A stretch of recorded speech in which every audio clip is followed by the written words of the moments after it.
E agora, em meio a essas moléculas polares e apolares e essa regra, como que eu explico, por exemplo, o detergente, o sabão?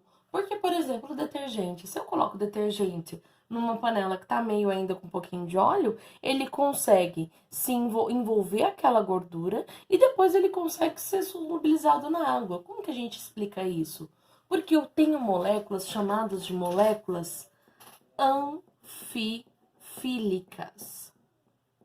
Anfifílicas ou moléculas anfipáticas. Esse anfi lembra lá do anfíbio. O que era um anfíbio? Anfíbio não era aquele que conseguia existir, que vivia na terra, mas também vivia no mar. A molécula anfifílica é uma molécula que ela tem um caráter polar e também tem esse caráter apolar. E por ter essas duas polaridades, consegue se dissolver na água e consegue se dissolver também em um composto orgânico, em uma outra molécula apolar. Por exemplo, o álcool. Eu sei que o álcool que a gente compra no posto, que é o etanol, ele está presente dentro da minha gasolina. Quando a gente compra gasolina, quando a gente abastece o carro com gasolina, dentro da gasolina que está sendo colocada, tem uma porcentagem de aproximadamente 20 a 25% de etanol. E isso melhora a eficiência desse combustível dentro do meu motor. Por isso que é colocada, não é só para render, não, mas ela é colocada para melhorar a eficiência do combustível. Quando a gente fala em gasolina adulterada, como que eles adulteram gasolina? Com água? Lógico que não. Se colocassem água na gasolina, ia ficar bem claro a separação de um e do outro. Quando adulteram a gasolina é com etanol. Por quê? Porque o etanol, o álcool, ele é mais barato.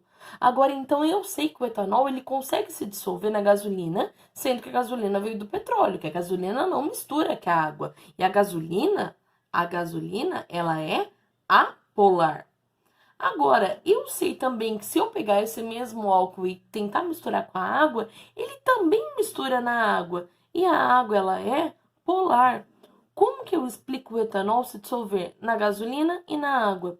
É só observar a molécula. Se eu pegar a molécula do etanol, a molécula do etanol é essa daqui. Quando chegar no terceiro ano em orgânica, a gente vai aprender certinho o porquê que o desenho da molécula do etanol é esse. Por enquanto, basta saber que é esse aqui. Essa é a minha molécula do etanol. O que eu percebo? Olha, entre CH e entre C e H, não tem diferença de eletronegatividade, quase não tem. Então, deste lado aqui, a minha molécula ela está sendo uma molécula apolar.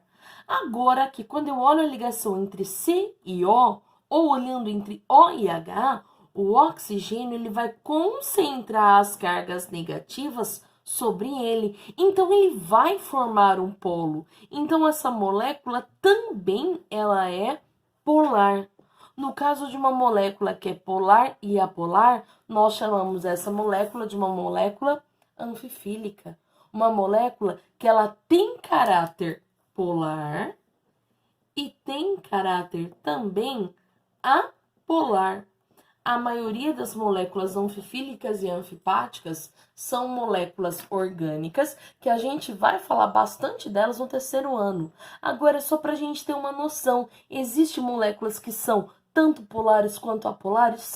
Sim, a gente tem sim. E essas moléculas que são polares e apolares, elas são moléculas de cadeia mais longa. Não moléculas como essas primeiras que a gente fez, que era 2, 3, 4 ou 5 elementos no máximo, 5 átomos no máximo. São moléculas com maior número de átomos. Moléculas que às vezes apresentam uma cauda apolar e depois uma parte da molécula que seja polar. Tudo bem?